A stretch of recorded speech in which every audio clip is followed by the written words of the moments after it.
আসসালামু আলাইকুম রহমতুল্লাহি ওয়া বারাকাতুহু।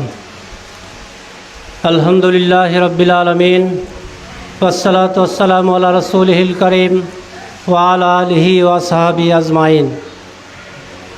প্রাণপ্রিয় সংগঠন বাংলাদেশ জামাত ইসলামীর বাগমারিয়া ইউনিয়নের মহিলা বিভাগ কর্তৃক আয়োজিত আজকের আমার সম্মানিতা মা ও বোনদের নিয়ে যে সমাবেশের আয়োজন করা হয়েছে, এই জন্য সেই সমাবেশে আমাদেরকে সুস্থ অবস্থায় উপস্থিত হওয়ার জন্য যে আল্লাহ সুযোগ করে দিয়েছেন, সেই আল্লাহর দরবারে শুকরিয়া আদায় করছি। সবাই বলি আলহামদুলিল্লাহ। দরুদ ও সালাম বিশ্ব মানবতার মুক্তির দূত, আখেরাতে একমাত্র শাফায়াতকারী নবী এবং রসুল জনাবে মোহাম্মদ রাসূলুল্লাহ সাল্লাল্লাহু আলাইহি সাল্লামের প্রতি। মঞ্চে উপস্থিত বাগমারা উপজেলার জামাত ইসলামীর সংগ্রামী আমির, সংগ্রামী সেক্রেটারি, অত্র মাদ্রাসার প্রিন্সিপাল, অত্র ইউনিয়নের সম্মানিত আমির সহ অন্যান্য দায়িত্বশীল বৃন্দ, সামনে উপস্থিত অত্র এলাকার আমার সম্মানিতা মা ও বোনেরা, সবাইকে আমার পক্ষ থেকে আন্তরিক মোবারকবাদ এবং সালাম। আসসালামু আলাইকুম রহমতুল্লাহ। আসলে অনেক গরম, আপনারা কষ্ট পাচ্ছেন, এটা আমি এসেই বুঝতে পেরেছি এবং বিকল্প চিন্তাও করেছিলাম, কিন্তু কোনো ব্যবস্থা এখানে নাই, যার জন্য এই কষ্টের মধ্যেও আপনারা যেভাবে আমাদেরকে কথা বলার সুযোগ করে দিয়েছেন, আল্লাহ যেন আপনাদেরকে উত্তম পুরস্কার দিয়ে পুরস্কৃত করেন। সম্মানিত মা ও বোনেরা, আসলে বাংলাদেশ জামাত ইসলামী সম্পর্কে আপনাদের মধ্যে একটা ভ্রান্ত এবং ভুল ধারণা একটা গোষ্ঠী প্রচার করে বেরিয়েছে। একটা গোষ্ঠীর কথা, যদি ইসলাম কায়েম হয় আর জামাত ইসলামী যদি ক্ষমতা আসে, তাহলে এই বাংলাদেশের আমার সম্মানিত মা ও বোনেরা নাকি ঘরের মধ্যে আবদ্ধ হবেন। আমি দ্ব্যর্থহীন কণ্ঠে বলতে চাই, ইসলাম আপনাদেরকে আবদ্ধ করতে চায় না। ইসলাম আপনাদেরকে মর্যাদার আসরে বসিয়ে আপনাদের যোগ্যতা এবং মেধার ভিত্তিতে আপনাদের কাজ সম্মানের সাথে, নিরাপত্তার সাথে করবেন, সে ব্যবস্থায় আমরা করতে চাই। সেই কমিটমেন্ট নিয়েই আজকে আমরা আপনাদের পাশে এসেছি। এইটা একটা সম্পূর্ণ ভুল ধারণা।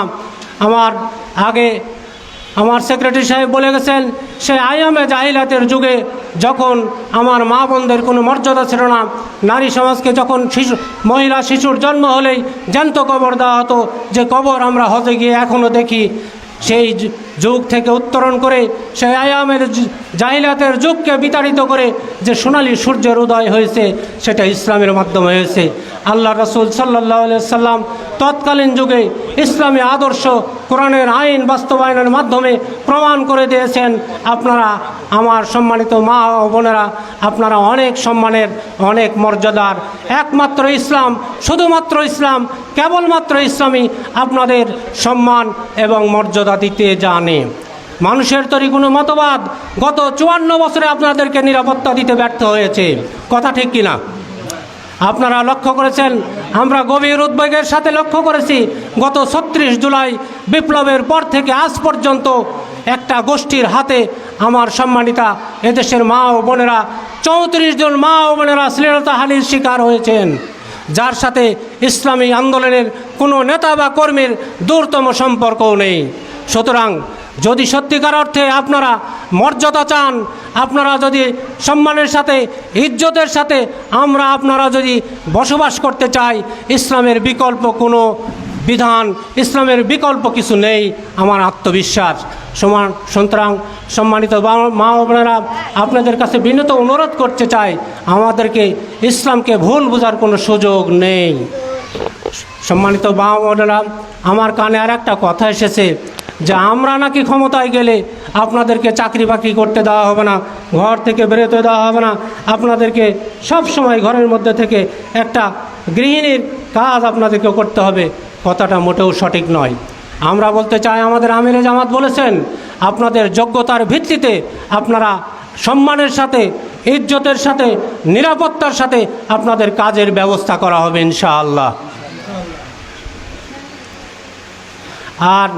আর একটা কথা আমার মা বোনদের পক্ষ থেকে আমার কানে এসেছে যে আমরা নাকি জোর করে আপনাদেরকে পর্দা মানতে বাধ্য করব। ইসলাম এই সুযোগ কাউকে দেয়নি। কারণ আল্লাহ তাআলা বলেছেন লা ইকরাহা ফিদ্দিন, ইসলামে কোনো জোর জবরদস্তির জায়গা নেই। জোর করে আপনাদেরকে কখনোই পর্দায় মধ্যে ঢোকানো হবে না, কখনো পর্দা পালনে বাধ্য করা হবে না। তবে এমন পরিবেশ সৃষ্টি হবে, এমন পরিবেশ সৃষ্টি হবে যেটা সৌদি আরবে আমি নিজে হজের সময় দেখে এসেছি। সেখানে রাত 1টা 2টা 3টা 5টা নয়, যে কোনো সময় আমার মা ও বোনেরা একা একা বাইতুল্লাহ শরীফ তোয়াফ করতে যান। কোনো মানুষ তাদের দিকে তাকায় না, কেউ আর চোখে দৃষ্টিতে। লক্ষ লক্ষ টাকা নিয়ে আপনি যেতে পারবেন, আপনার নিরাপত্তার কোনো বিঘ্ন ঘটে নাই, শুধুমাত্র ইসলামের আইন থাকার কারণে। এই বাংলাদেশেও আপনাদেরকে অনুরূপভাবে আমরা নিরাপত্তা দিতে চাই। সেই নিরাপত্তার গ্যারান্টি হচ্ছে ইসলাম, সেই নিরাপত্তার গ্যারান্টি হচ্ছে কোরআন, সেই নিরাপত্তার গ্যারান্টি হচ্ছে আল্লাহর রাসূলের আদর্শ। সুতরাং সম্মানিত মা ও বোনেরা, আমরা আল্লাহর এই রাসূলের আদর্শ, আল্লাহর এই বিধান কোরআনকে বাংলাদেশে বিজয় করার জন্য যে মিশন এবং ভিশন নিয়ে আল্লাহ রাসূল সাল্লাল্লাহু আলাইহি সাল্লামকে পৃথিবীতে যেমন প্রেরণ করা হয়েছিল, বাংলাদেশ জামাত ইসলামী সেই লক্ষ্য, সেই উদ্দেশ্য, সেই মিশন এবং ভিশন নিয়েই আগামীর দিনে জাতীয় সংসদ নির্বাচনে অংশগ্রহণ করবে। সেই ক্ষেত্রে আপনাদের সর্বাত্মক সহযোগিতা, সমর্থন এবং দোয়া প্রত্যাশী। সম্মানিত মা বোনেরা, ইসলামকে কখনো ভুল বুঝবেন না। ইসলামে আপনাদেরকে মর্যাদার উচ্চ শিখরে প্রতিষ্ঠিত করবে ইনশাআল্লাহ।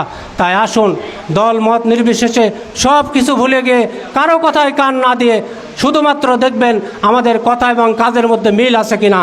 আপনারা বিগত দিনে খেয়াল করেছেন, আমিও দেখেছি, বাংলাদেশে এমন কোনো নেতা নাই, এমন কোনো দলের নেতৃবৃন্দ নাই যাদের কথা খারাপ কিন্তু তাদের কাজ খারাপ। কারণ এই বাংলাদেশে যে স্বাধীনতা পরবর্তী 34 জন মা এবং বোনেরা ইজ্জতহানির শিকার হয়েছেন, এরা কারা করেছে, কাদের মাধ্যমে হয়েছেন, দয়া করে আপনারা একটু বিবেক দিয়ে চিন্তা করবেন। সুতরাং ইসলাম আপনাদের শত্রু নয়, জামাত ইসলামী আপনাদের শত্রু নয়, আপনাদের পরম বন্ধু। আমার সম্মানিত মা ও বোনকে বিনীতভাবে অনুরোধ করব, আসুন আমরা এই বাংলাদেশ একটা মর্যাদার বাংলাদেশ, এই বাগমারা একটা সম্মানের বাগমারা, এই বাগমারা একটা বৈষম্যহীন সম্প্রীতির বাগমারা গড়ার লক্ষ্যে আপনাদের সার্বিক সহযোগিতা, দোয়া এবং সমর্থন চাই। এই আশাবাদ ব্যক্ত করে আপনাদের সকলের সুস্বাস্থ্য দীর্ঘায়ু কামনা করে, সর্বোপরি আল্লাহর জমিন, আল্লাহর দিন বিজয়ের জন্য আল্লাহর সাহায্য কামনা করে আমি আমার কথা শেষ করছি। আর এত গরমের মধ্যে আপনারা এত কষ্ট করে এখানে যে অংশগ্রহণ করেছেন, এই জন্য আমার পক্ষ থেকে, আমার অন্তরের অন্তঃস্থল থেকে অনেক কৃতজ্ঞতা, অনেক মোবারকবাদ। আসসালামু আলাইকুম ওয়া রাহমাতুল্লাহি ওয়া বারাকাতুহু।